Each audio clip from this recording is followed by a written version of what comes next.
noite, muito boa noite. Que Deus abençoe ricamente. Que Dieu vous bénisse richement. Nzamba Sapulangue, Nzamba Kwaise, Nzambia Kubanesha. God bless you. Que Dieu bénisse. Nzamba Pambolabino.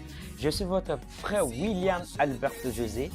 Et je suis passé ici juste pour partager avec vous quelques paroles de Dieu et de fortification sur la persévérance. Je voulais dire à mon sœur, mon frère, qui va suivre ces vidéos, que dans la vie chrétienne que nous avons acceptée, ce n'est pas une vie facile.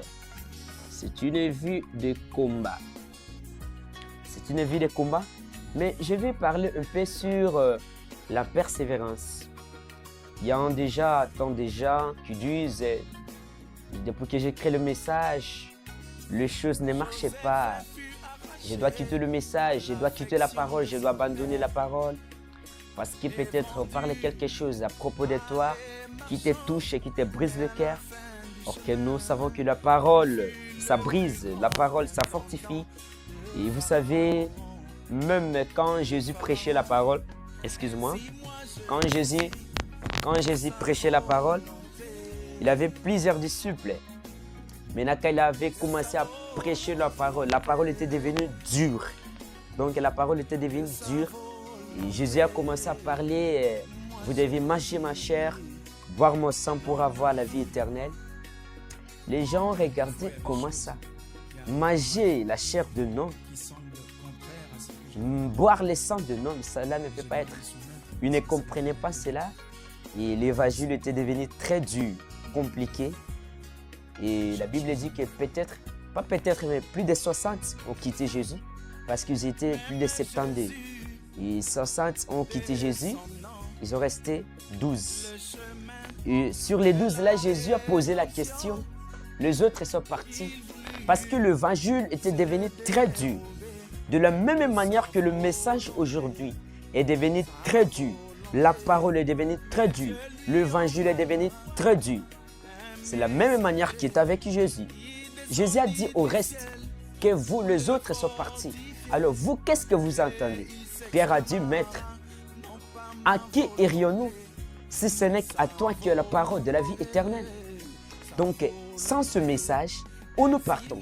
Même si que les choses sont devenues dures, la parole est devenue dure, le message est devenu dur. Où pouvons-nous aller sans le message? Montre-moi l'église par laquelle je peux aller, même si que la parole est devenue dure. Mais aujourd'hui, regardez, nous sommes au temps où chacun de nous doit manifester ses œuvres. Parce qu'à bientôt, Christ revient. Alors chacun de nous doit se manifester, doit manifester sa nature. C'est le temps de la manifestation. Chaque personne doit se manifester qui il est. Il est réellement un fils de Dieu, réellement une fille de Dieu ou ne pas une fille de Dieu ou ne pas un fils de Dieu. Chacun doit manifester. Ne disent pas les gens qui tuent ce message, les gens critiquent le message, les gens critiquent Frère Branham, il est faux prophète. Que cela ne soit pas une surprise pour toi, mais cela te donne l'intelligence, la sagesse de connaître, de savoir que nous sommes au temps où chacun de nous doit se manifester sur réellement il était appelé dans le message, sur réellement il n'est pas appelé dans le message. Alors, ma base aujourd'hui, je vais parler un peu sur la persévérance.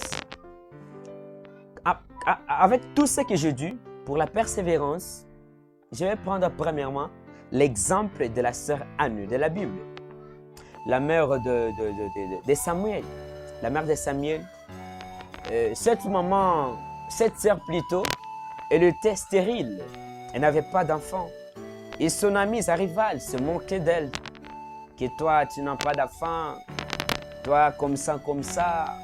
Vous savez, une femme dans la maison du mariage, dans le foyer, une femme qui n'a pas d'enfant, une femme stérile n'a pas de valeur. Et cela touchait tellement Anna, car il recevait le critique des autres.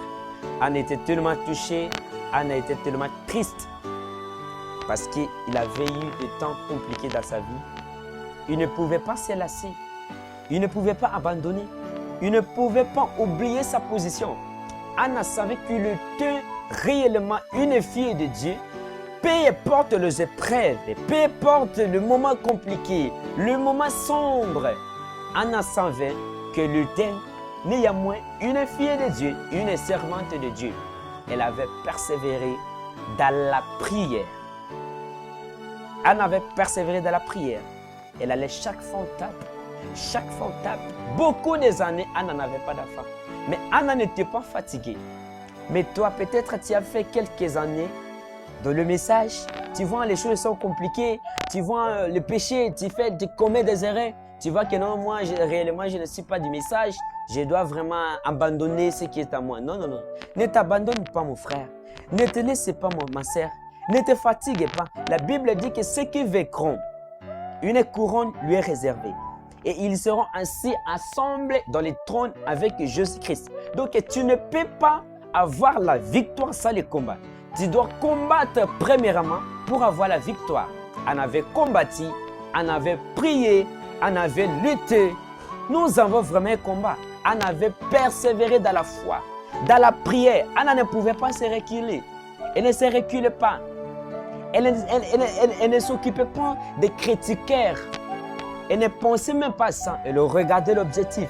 J'ai mon Dieu. Je sers mon Dieu. Je suis un fils de Dieu. Je suis une fille de Dieu. Je dois persévérer. Même si que les choses ne marchent pas. Même si tout le monde me rejette. Même si que tout le monde m'abandonne. Je ne peux pas laisser ce message. Je ne peux pas laisser la parole.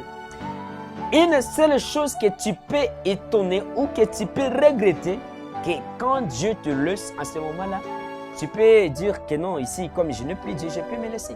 Mais Dieu est avec toi. Est-ce que tu sais cette chose-là, que Dieu est avec toi? Frère Branham dit que Dieu est avec chacun de nous, mais nous qui ne connaissons pas que nous avons Dieu. Alors, persévérons-nous dans la prière. Peut-être tu es fatigué de quelques erreurs que tu avais fait, de quelques péchés que tu avais fait. Oh là, Frère Branham dit qu'un chrétien ne pêche pas. Un chrétien commet des erreurs. Parce que le péché, c'est l'incrédulité. Tout ce que tu fais là, ce sont des erreurs, mais ce ne sont pas des péchés. Ce sont les attributs du péché. Ce sont les choses qui peuvent t'amener à pécher. Ce sont les choses qui peuvent t'amener à être un incrédule. À ce moment-là que tu deviendras un pécheur. Mais aussi longtemps que tu crois la parole et tu commets des erreurs. Frère Ben nous dit que nous tous, nous péchons chaque jour. Nous devons mourir chaque jour. Je commets une erreur. Et que cela ne te décourage pas. Cela ne t'éloigne pas de Dieu, que je ne suis plus un fils de Dieu, je ne suis plus une fille de Dieu. Non, non, non. Ce sont les épreuves. Parfois, ces choses-là arrivent pour que nous puissions monter des classes. Les épreuves, les tentations, d'autres choses, les erreurs que tu commets, cela arrive et cela vient en toi afin que tu puisses surmonter pour ne pas retourner dans la même erreur que tu avais connue. Oui, tu es un juste. Frère Branham dit que nous sommes des justes. Et le juste ne signifie pas que c'est celui qui n'a pas péché. Le juste, ça ne signifie pas que c'est celui qui n'a jamais tombé. Le juste, c'est celui qui commet une erreur et qui reconnaît qu'il a commis une erreur. Parce que dans la Bible, nous appelons David un homme juste. Mais David avait tombé avec des femmes. David avait couché avec une femme. Mais on l'appelle un homme juste. Pourquoi il était juste? Parce qu'il avait reconnu réellement son péché. Il avait reconnu son erreur. Il avait reconnu ce qu'il avait fait. À ce moment-là, qu'il était injuste. Mais avec nous aujourd'hui, nous commettons des erreurs. On ne s'humilie pas devant Dieu. La Bible dit, humiliez-vous devant Dieu et Dieu vous élèvera. Si tu ne t'humilies pas devant Dieu, reconnais-toi que tu as commis une erreur. Reconnais que tu as commis quelque chose que Dieu n'est pas content. Quelque chose qui ne plaira pas à Dieu. Répète-toi, priez Dieu. Invoquez Dieu, Dieu te répondra. Demandez pardon, répète-toi. C'est comme un enfant prodigue. Cet enfant était en dehors de sa maison. Mais quand il a vu des choses qui sont compliquées, l'enfant est retourné directement jusqu'à la maison pour demander pardon. Pardonne-moi, Père. Je sais que j'ai fait quelque chose que tu n'as pas aimé. Quelque chose qui a donné la honte à mes parents. Quelque chose qui a donné l'évangile et la honte. Quelque chose qui a donné mon pasteur la honte. Quelque chose qui n'est pas vraiment Dieu de la parole. Je viens à toi, mon Père. Pardonne-moi. Je viens avancer. Nous avons choisi un chemin difficile. Jésus avait dit, vous serez persécutés vous serez injuriés, insultés, maltraités, mais persévérez. Une personne qui vaincra, une couronne lui est réservée. Alors mon frère, c'est un petit conseil. C'est une petite exhortation de la foi. Persévérez-toi. Nous avons la parole. Nous avons le message. Nous avons le messager. Nous avons la colonne de feu. Oh là. Est-ce que tu sais que dans cet âge que nous sommes dans la présence de la colonne de feu? Oui, nous sommes avec la colonne de feu. Vraiment, me dit que chaque fois que vous voyez cette photo qui est la colonne de feu au-dessus, il dit que c'est la même chose. Il dit que c'est la preuve qui montre que la même colonne de feu qui marchait avec les enfants d'Israël, qui conduisait les enfants d'Israël vers la mer Rouge, c'est la même colonne de feu qui est venue au tas d'histoire pour confirmer la parole. Maintenant, Branham me dit que la même colonne de feu qui était devant le Fils, les enfants de la promesse, il dit que quand il y avait un danger, la colonne de feu a fait un voyage. Parce que la colonne de feu était devant.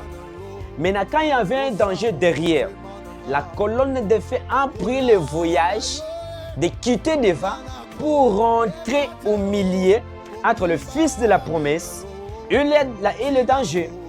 La Bible dit que la colonne de feu a mis l'intercession. La colonne de feu était l'intermédiaire, le médiateur entre le Fils de la promesse et les ennemis. Et Branham me dit que la même colonne de feu a fait quoi? A donné l'obscurité dans les camps de l'ennemi. Et la même colonne de feu a donné la lumière dans les camps des fils de la promesse. Laisse que la colonne de feu puisse mettre les ténèbres, l'obscurité. Même quand les diables te cherchent, ils ne te trouvent pas. Parce que tu es dans la colonne de feu. Le message, c'est la colonne de feu. Le message, c'est la parole. Tu es dans le message, tu es dans la parole. Une seule chose qui nous tue tellement, c'est parce que nous ne reconnaissons pas notre position. Parce que quand tu reconnais votre position, tu dois vivre en paix. Tu auras la paix dans ton cœur. Abraham dit que la colonne